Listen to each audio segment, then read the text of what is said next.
you know, I don't really give a shit if it's them enter, them exit, whatever. Like, let's go to space to find progress. That doesn't matter. And I think too many people, out of ego, in some cases out of profit, are really fixated on digging in the trenches on one thing, whether it's MPP or burn down the system or screw electoral politics. I'm never voting again. Only focused on economic protests. To me, I don't care what it is. I care what is going to help us as quickly as possible. To me, it doesn't matter. For example, Nina Turner run as a Democrat. Okay, she wasn't sounding the exact same way she sounded for the Bernie campaign. So be it. What's this person's track record? Am I better off? Are our chances better off at certain things with her in office? It doesn't mean you bow down to these people. I mean, I've criticized Bernie, the squad, and the rest of them for quite a while, to the point where I'll never get an interview with these people. I don't really care.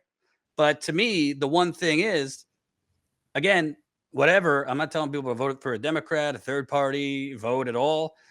To me, the one thing that's constant, the Republican Party, there is no division. They're organized. Even when they had the Tea Party, when it came down to it, they get their ducks in a row. There's not this food fight. The Democratic establishment, we keep seeing it over and over again. Bernie, I mean, I think he fucked up towards the end, but for a little bit there, he was very close to clinching that nomination.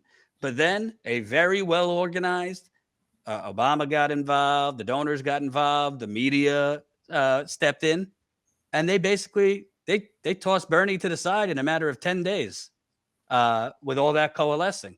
You look at Nina's campaign. I mean, according to the polls, she had this thing in the bag. But then, I mean, the left was divided. There was no real left energy for Nina Turner's campaign because everybody was focused on other things. And the establishment came in, guns a blazing, $3 million in super PACs. I mean, I was there. Billboards all around Cleveland, full of shit comments, propaganda all over. Yes, Nina Turner in total raised more money, but towards the end, she was being wildly outspent. They're organized. We're not. So it kind of comes down to this choice. All right, are we just going to, close off, entirely close off ourselves if these people over here aren't as pure as we want them to be? I'm not saying join forces with Nancy Pelosi. That's not what I'm saying.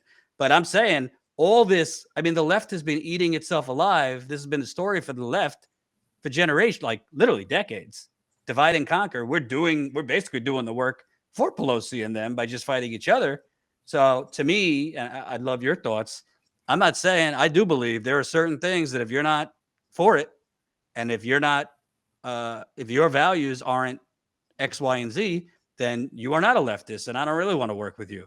But to me, if the way things are going now keep going, we're going to keep losing electorally or outside of electoral politics.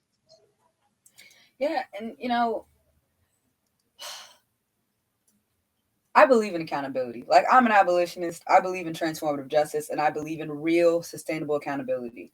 But I feel like everybody's version of accountability is very different. I don't believe in cancel culture. I do not believe. I believe that when you cancel people and you shove them out of your space and you say hey, we don't want anything to do with you, whatever, people are going to find their love. They're going to go where the love is. And if we cancel and excommunicate enough people, then they find love, they find companionship, because humans crave cooperation.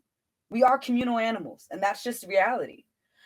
So how do we start having these conversations on the left that aren't so based in vitriol?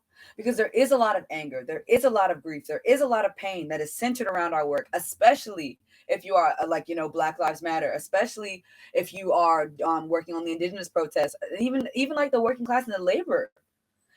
Some of the stories that come out of those warehouses, that's trauma, that's pain, that's grief. Those are all very negative emotions. But how do we say hey, I don't fuck with what you're doing.